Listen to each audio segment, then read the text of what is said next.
Krista. I couldn't remember the date. October 10th? 9th. Today is October. No, are you sure? Oh, might be the 10th. I'm pretty sure it's the 10th. Today's Wednesday, October. Oh, you are correct. 10th. It was the 10th. I was thinking It's of the 10th. Tuesday. And we're here with more tech news. Just called 1010 Level 1.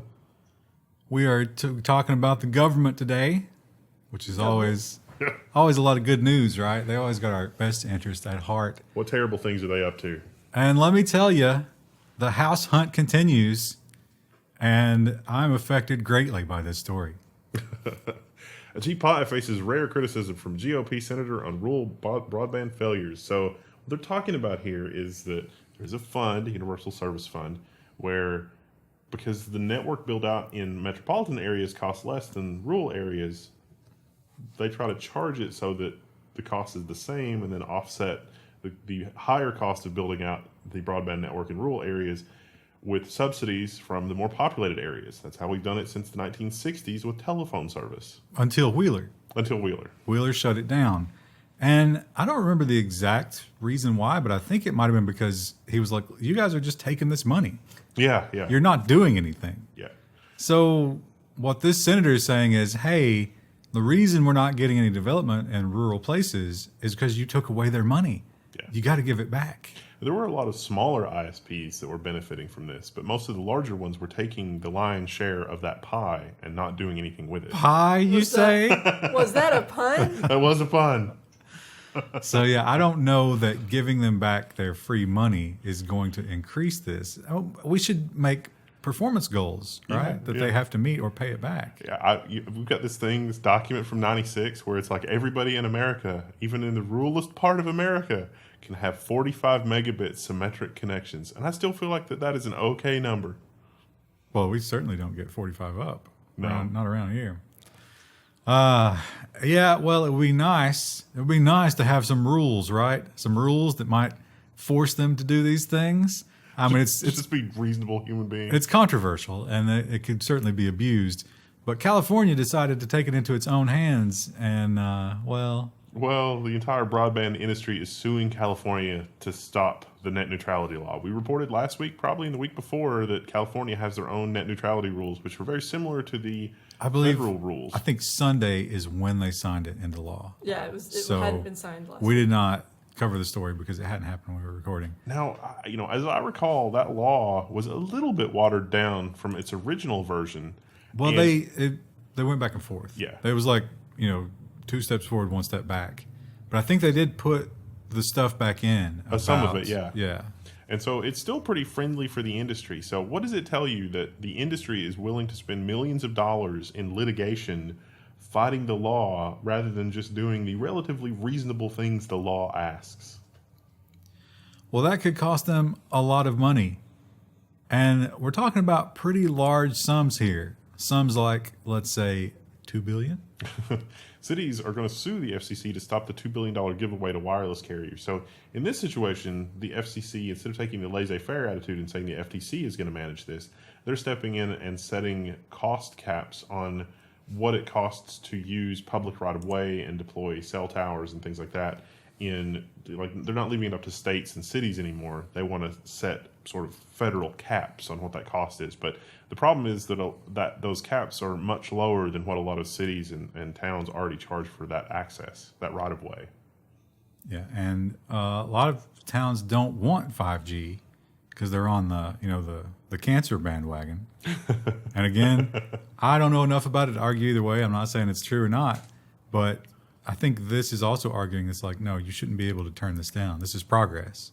You must not stand in front of it. And not only do you have to allow it, but here's the price that you're allowed to pay for us to install these machines and no more.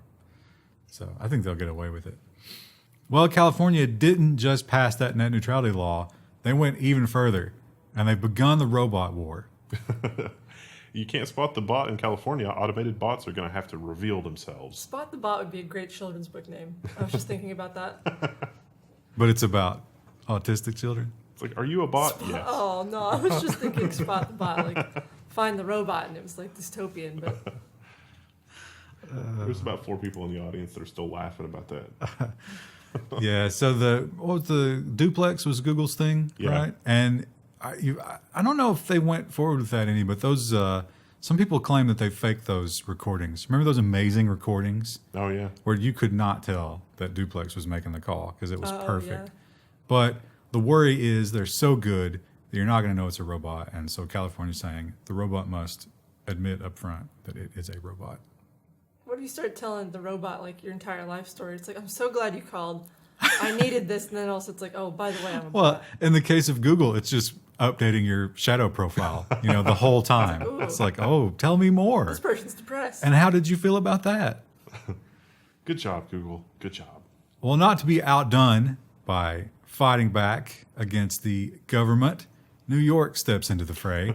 This one I'm kind of a little bit surprised about. New Yorkers are suing Trump and FEMA to stop the presidential alert text messages. So we recently did a nationwide test on could we send a text alert to everybody in America. Generally, that went well. New Yorkers are pissed off. And now the news water is wet. And This is, but when you read into New this, Yorkers are kind of. they're not saying you shouldn't be able to, like, it's not the text message that they're worried about. This is purely because it's Trump. Because you see, they say he could send things that are arbitrary, biased, and irrational. So in other words, That's not what emergency alerts are for, it's though. it's one of these. Well, I mean, I wouldn't put it past Trump to do I that. wouldn't. Let's be honest. I wouldn't, but I like to think that someone there would be like, no, sir, we don't use it for that. I think we talked about this when we first talked about the emergency alerts. If they ever delete Trump's Twitter, he's going to go right to this. This is going to be his new Twitter. But what these people are saying is, I'm so sensitive that I can't hear some of the things the president says because he's a bigot. And so I must be protected from this. So I'm suing. so it's like, it's a potential thing. I can't, I just, It's about the implication. Could they countersue, though, if something terrible happens and they're not warned? It's like, I don't know. no I mean, one warned me, even though I asked to be taken off of this. in the information age, is anybody really like completely In an unable emergency to- situation, you might be. If your phone was like low on charge, or if you lost it in some sort of horrible accident. I don't know. Maybe, I mean, I guess I'm not, a normie, but let me tell you, the links that I went through last night to quarantine myself to not see the results of that fight, I couldn't do anything. I was like, oh, I'll just go on Imager. I can't. No. Oh yeah, I had to read a physical book. the fight, the game for my friends in our Discord was not the fight. Like, they didn't really care about the fight. They just wanted to find a stream that stayed up the whole time. So like they would post one and be like, oh no, the sound's off on this one, or oh, this one just got taken down. I found another one. Yeah. That was the whole game. And on the other side of that, there was an army of lawyers playing the opposite, Yeah, whack the other team. So now this, okay, here's something I want to bring up that's not really, it doesn't have anything to do with this story, but the last story, and I remember last week there was a story about the FCC, and it was like, Trump's FCC wants to do, X or something. And look at this headline, Democrats draft an internet bill. It's like they have to politicize it. They have to take red or blue in the headline. It's not enough just to report. It's like, oh, the government is doing something. They have to already set us like one side or the other. so the GeekWire article is about a GDPR-like piece of legislation for the U.S., an Internet Bill of Rights, with big tech, so that you as a user of the internet know what your rights are with your data and this kind of thing. And this is, it's hopelessly idealistic. Everything that you have uploaded to all of the traditional companies has already been sold on the black market. Did you just say it was hopelessly optimistic? Yeah. That's harsh coming from one guy. Well, I suppose, I mean, you're definitely right about that, but maybe going forward, maybe for the children. Maybe those little newborns right now have some ray of hope. I'm still trying to juggle, like, what company was it that was fined over $100 million for their data breach, and meanwhile nothing happened to Equifax? Oh, Uber. It's like, Yeah. Uber lost all this information on their customers. It's a $100 million fine. And Equifax, nothing. Yeah. We've already lost as And the you- consumer. Like, You it's got just- you think about that story about the cafe that takes your personal information. So if they get stopped in this capacity, they'll just start giving away, free baubles for your info. And the younger generation will go for that every time.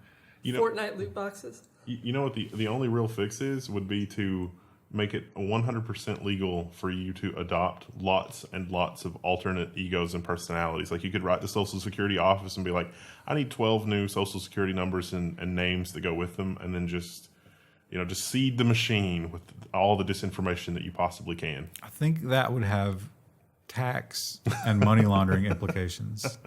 Well, theoretically, the government would still know who you are, like which identities go with what real person. And if they don't keep that secret, we can at least hold them responsible. Let's think about times that governments have tried things much simpler than that and failed spectacularly.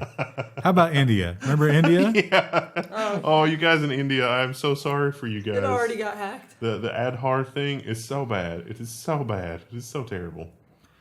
Well, we've talked about China and the Dragonfly program, Google, China, coming together in a terrible, terrible union. Speaking of things that are hopelessly optimistic. Well, the vice president has stepped in and said a few words on that. Yeah, Pence says that Google should halt the Dragonfly app development because it's enabling this really hateful regime, blah, blah. I mean, I don't know, the irony. We say that as if the U.S. government hasn't done terrible, terrible things to other countries. I don't think Pence cares too much about Chinese people's rights. He's just looking to get a dig in, Got to get that trade war going. Well, we've talked about the FBI. So they held the one guy in contempt because he wouldn't unlock his phone. They used a dead hand. Remember that one? Oh, that was a good They story. used a dead hand to get into nonsense? the phone. They what else did they? Of course, they used the Celebrite stuff, and then there was the big Apple lawsuit, the FBI lawsuit. That was a big story. So the FBI wants to get into your iPhones, and this week they found a new vector. FBI forces suspect to unlock iPhone X with Face ID. So yeah, they got a court order and unlocked his phone with his face. I don't think they got a court order. Oh, they didn't? I'm not sure. I thought they did. No, because this was the first time, but it's different. Like I think that protection states specifically like passcodes and stuff like that. Or maybe that they use like you're not entitled to your face or whatever, which would be funny. That makes sense, right? Because you can be photographed. Mm-hmm. So Mug yeah, shots and whatever. This guy, and as is always the case, unfortunately, this had to do with abusing children and pornography and that kind of thing. So a dark, dark crime that you really can't defend, and yet these are the ones they use to push the envelope in terms of. Pretty soon it's going to be forced face unlock at a traffic stop. It's like, oh, we got you for your taillight, but also these 12 movies on your phone that you can't prove that you have a license to, even though you totally do. And then there was that defense distributed thing. a little suspicious. Well, so they're gonna break into your phone. They're gonna take away everything that you've got there. They're gonna violate your rights. They're gonna steal your data, and now they're gonna just insult to injury. They're gonna take it one step further.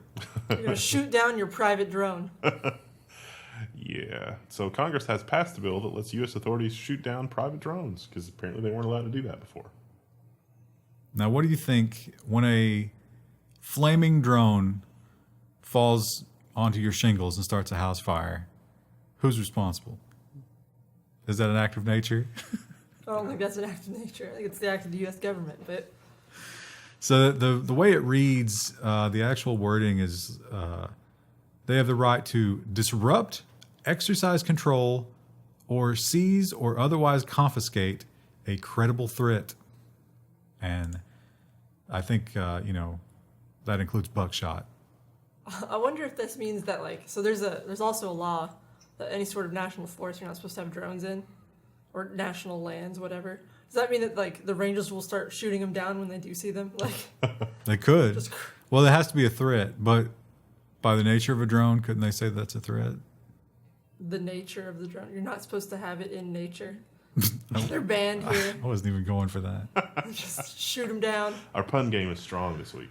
Well, we talk about the Australian law, which was passed or was on its way of being passed. I think they passed it, didn't they? It was the encryption backdoor side gate. Right, yeah. side gate. So they want all the impossible situation of the government having a key, but nobody else. Well, all of the industry and the big tech groups in Australia are upside down with anger about this. The headline is Australian industry and tech groups unite to fight encryption-busting bill. So the politicians literally do not understand math, could be the alternative headline. Based on the comments from our Australian viewers, they believe that wholeheartedly about their government. They don't have good things to say I think about they them. hate their government almost as much as most Americans hate their I government. mean, it's really not any more complicated other than the politicians do not understand math. I mean, it doesn't. We don't even need to bring computers into it. It has nothing to do with computers. It has to do with math, and they literally do not understand math.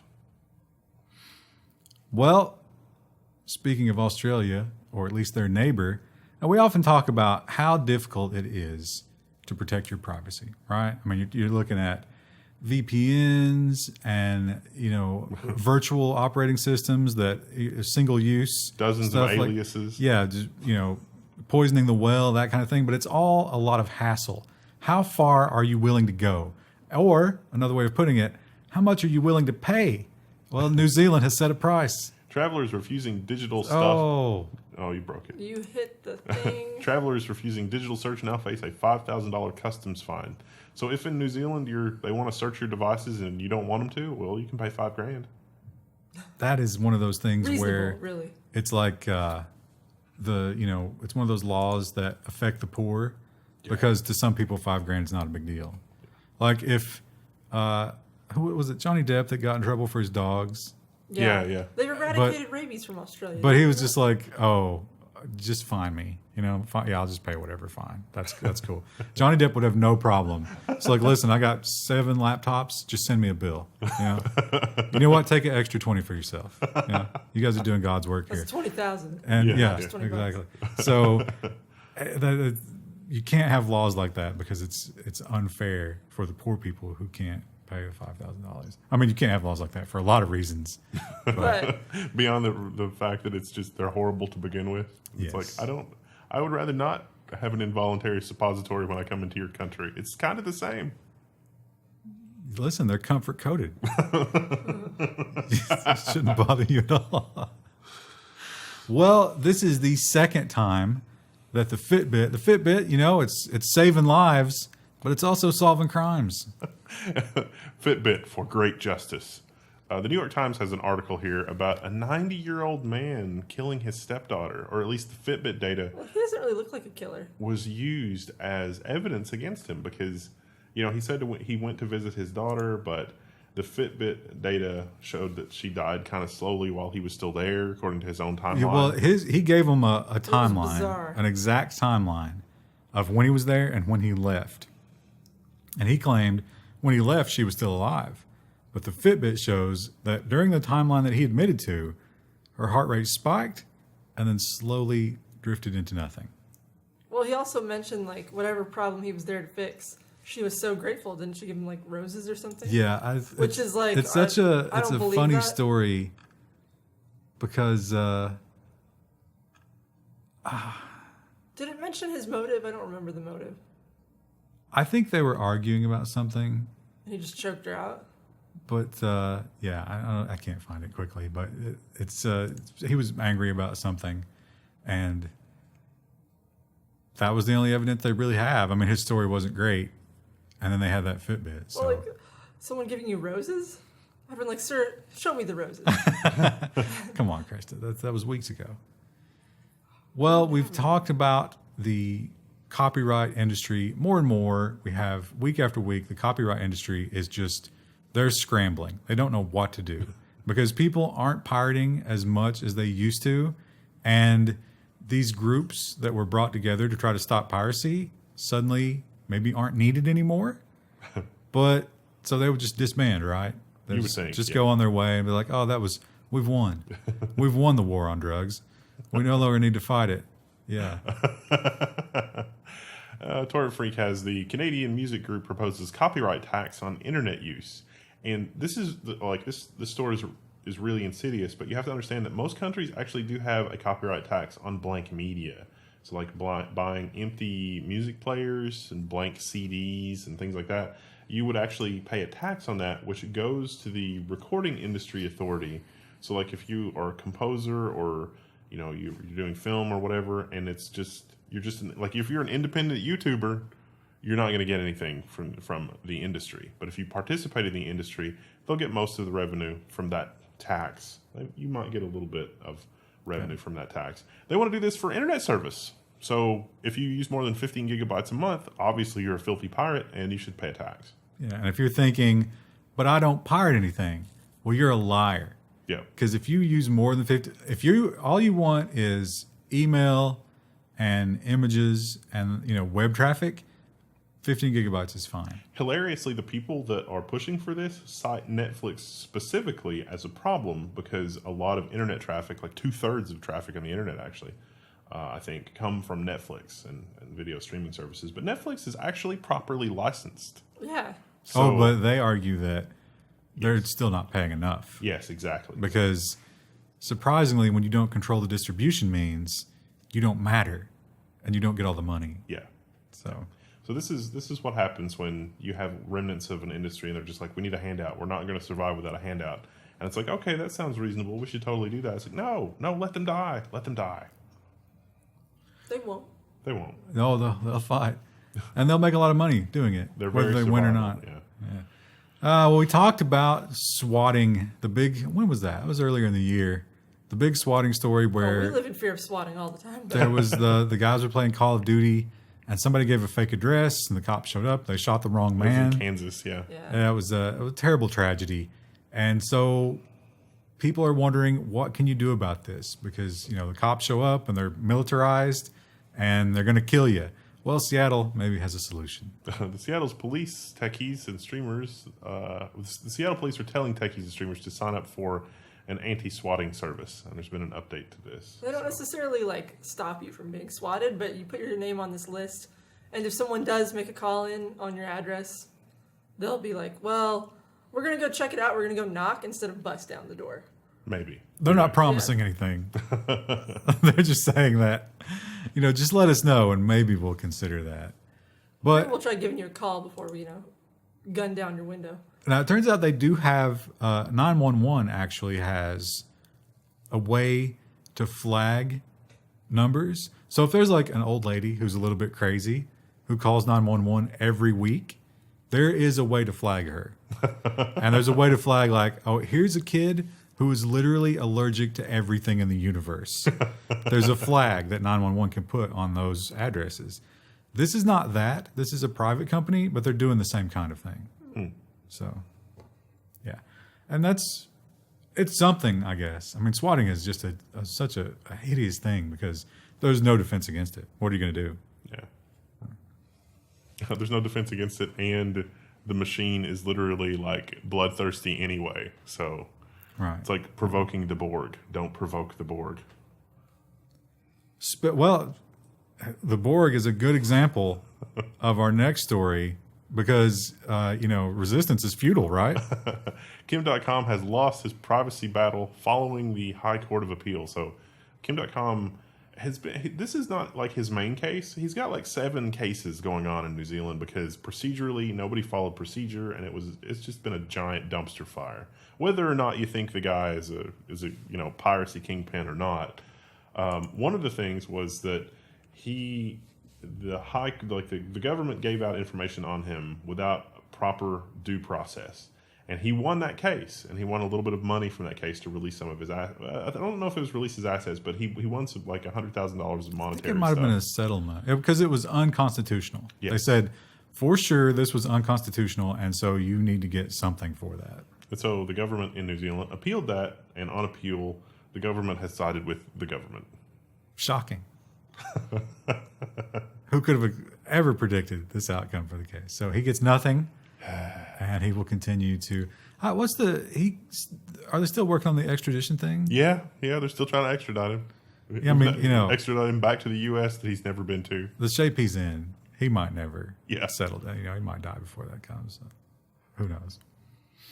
Well, one of the big hot hashtags. One thing about here at Level 1, we are up to date on all the hottest hashtags. Always. One of the big ones for 2018, of course, was delete Facebook. But there's some bad news if you are a Facebook power user. A Facebook bug has prevented users from deleting their accounts. No, not that bug. Not that other bug. This is another bug. This is a new one.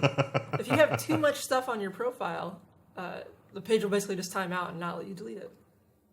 Yeah, it turned out. Stacy ran into that. So the algorithm actually had to consider how deleting all of those posts would affect the rest of Facebook. So it was actually looping through all of your posts to determine what your deletion would look like. And if you have too many, it would time out. Oops. Was that intentional? Should we not have done that? Whoops. I mean, you do hate to lose your most prolific posters, right? Although those people are just probably shit posters. Yeah. Totally worthless. But Just minion memes as far as and multi-level marketing schemes. the A lot of more anime. the more posts there are, the more ads you can run. So why not, right? It's all minion memes. And we talked about Facebook last week running off the CEOs of all of the companies that they gobble up and assimilate. And so the question is Facebook trying to do things that these CEOs disagree with that's driving them away, as with the Instagram founder? You know, he released a press release and was like, I don't know, they're doing some weird things and I don't agree with it. Huh, look at that. Instagram is testing the ability to share your precise location history with Facebook. Revealed just weeks after Instagram's co-founders left the company. I always like that when Facebook acquires somebody, they're like, we want, this company's doing something really amazing. We don't want to do anything other than open up the possibility for the talent here to be able to do whatever they want. And then As that long as talent it's what leaves. we want. yeah, and it's like, and we need all that data. We need the data. We need the data. I can't believe it, Instagram. Who would have thought that Instagram would ever do something like this? Stacy knew. Stacy don't care though. She's an influencer. There's about half the audience that didn't even get that reference. They totally didn't understand. Well, so how long before hashtag delete Instagram? A lot of stuff gets past the audience. I don't think people who like Instagram will delete it because it's really an addiction for younger people. Yeah, well, I think Instagram is too hot right now. Eventually it will. Yeah. It'll die like all the others. But right now it's one of the big ones. It's so hot right now. I think that Instagram arguably is probably better than Facebook for building a psychological profile on somebody, because you can see the stuff that they like and the stuff that they don't like and what they spend time on without really even asking them in words. Listen, I said this last week. You're definitely not getting rid of Instagram during legging season. This is the hottest time. Because Halloween? No, well, I mean, there's Halloween, there's pumpkin spice season. Yeah. You got all your new outfits for fall, your new scarves and like new lipstick. Your slutty Halloween costume, and your whole new wardrobe. Traffic is up 300% in October. And it's I can see it. It's white girl season. So those influencers, like this is the time for them. They're at their peak. So maybe around Christmas you might, get rid of it, but not now. Not right now. And finally, a Facebook study. Now I thought maybe Captain Obvious wrote this one too. But apparently some people are kind of surprised by this. Undercover cops break Facebook rules to track protesters and ensnare criminals. So Facebook has a rule that you can't have, like fake stuff on, like you can't be a fake person on Facebook, but you totally can if you're law enforcement. Facebook doesn't care. So you can be a police officer and it's like, hello, fellow criminal. Would you like some drugs today? That is, literally, we If can you look read at. the text and the Bob Smith, It's like just a fellow protester. you sound like a cop. I'm not a cop. So this was Bob Smith here. You can see Bob Smith, of course. Bob Smith was infiltrating Black Lives Matters, I think, and some similar organizations. And so what they figured out through Bob Smith and a couple of other court cases is Facebook, this is not something Facebook allows, but the court system will totally allow cops to use this as evidence. Yeah. So the fake cops that you're talking to on Facebook can absolutely use anything you say to them as evidence. Nobody, not a lot of major media publications published anything on it. But do you remember the Wall Street, like the Wall Street sleep-in thing or whatever? Occupy Wall Street. Yeah, Occupy Wall Street. There were a few people that went to the Occupy Wall Street protesters and was like, man, we should. We should bomb these motherfuckers. And the Wall Street, like the regular protesters, reported to law enforcement those people, and it was like, we think this guy's mentally unstable. It turns out that guy was working for law enforcement. Yeah, I remember that. An interesting thing about this story, of course, Bob Smith, he used the Guy Fawkes mask. But another cop that they interviewed with this was like, what you want to do is you want to find somebody who's overseas and you want to use their profile pictures because you need a real picture or nobody will believe you.